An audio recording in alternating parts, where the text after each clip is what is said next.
Batas usia pensiun bagi ASN lagi jadi bahasan. Usia pensiun diusulkan naik jadi 70 tahun. Ya, memang masih wacana. Namun jika benar-benar terrealisasikan, apa urgensinya?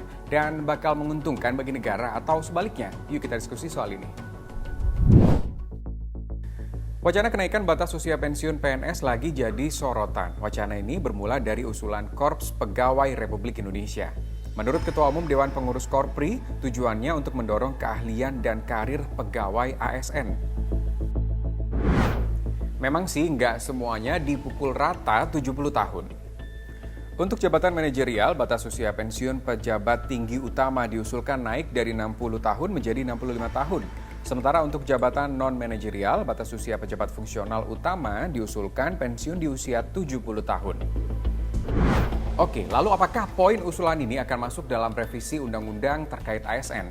Memang belum ya, tapi soal wacana ini sudah menimbulkan reaksi dari wakil rakyat.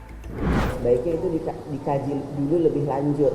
Yang penting bagaimana kemudian produktivitas dari hal tersebut dan apakah itu memang kalau diperpanjang produktivitas dari kepegawaian itu akan lebih baik.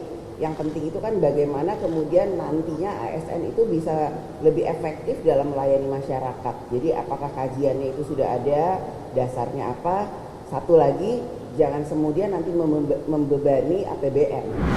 Komisi 2 pasti akan mencermati dan mensikapi ya usulan-usulan untuk perpanjangan ASN.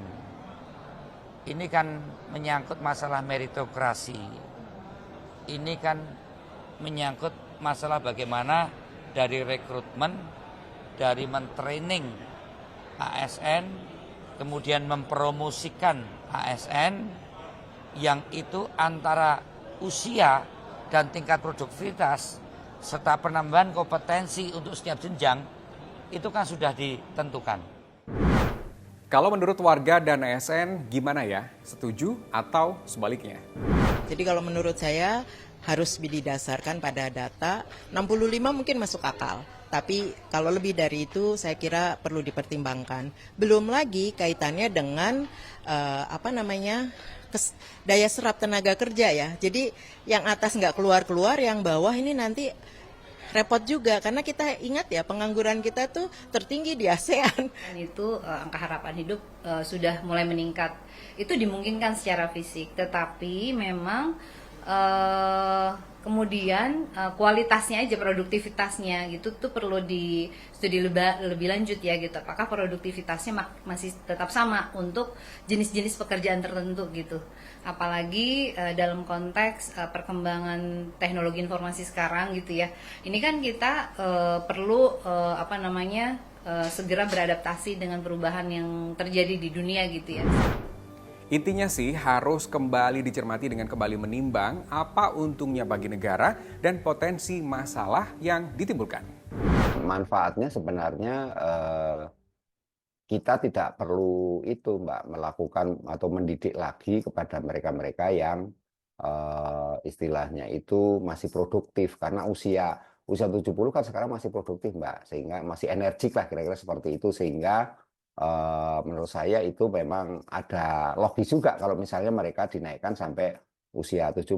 Hanya persoalannya kan ini membawa persoalan itu Mbak, regenerasi nantinya. Jadi regenerasi untuk yang berikutnya itu menjadi terhambat oleh karena kebijakan memperpanjang itu sendiri, menyebabkan kemudian mereka-mereka yang kategori membutuhkan pekerjaan saat ini itu sehingga terkendala oleh batas usia pensiun yang mencapai 70 itu.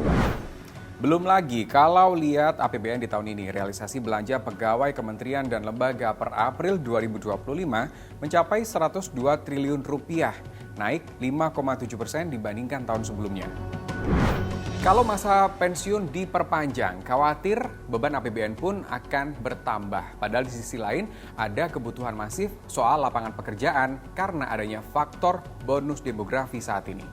Kalau menurut saya lebih baik membuka lowongan pekerjaan sebanyak-banyaknya, di mana kemudian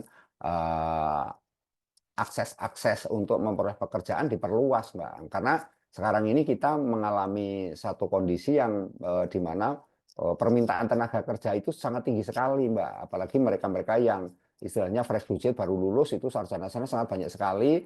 Nah, kalau kemudian pemerintah apa istilah dalam tanda petik kesulitan menciptakan atau malah gagal menciptakan lapangan pekerjaan, ini kan menjadi masalah yang di kemudian hari efek-efek dominonya sangat sangat beragam, Mbak. Sehingga itu menurut saya lebih baik pemerintah sekarang membutuhkan bagaimana istilahnya menerima ASN-ASN yang diperbanyak. Jadi wacana ini jelas mesti dipertimbangkan matang-matang. Apa urgensinya dan untuk kepentingan siapa? Jangan sampai ASN dan pejabat ini nanti bergeser makna dari jabatan pengabdi menjadi jabatan abadi. Terima kasih sudah diskusi.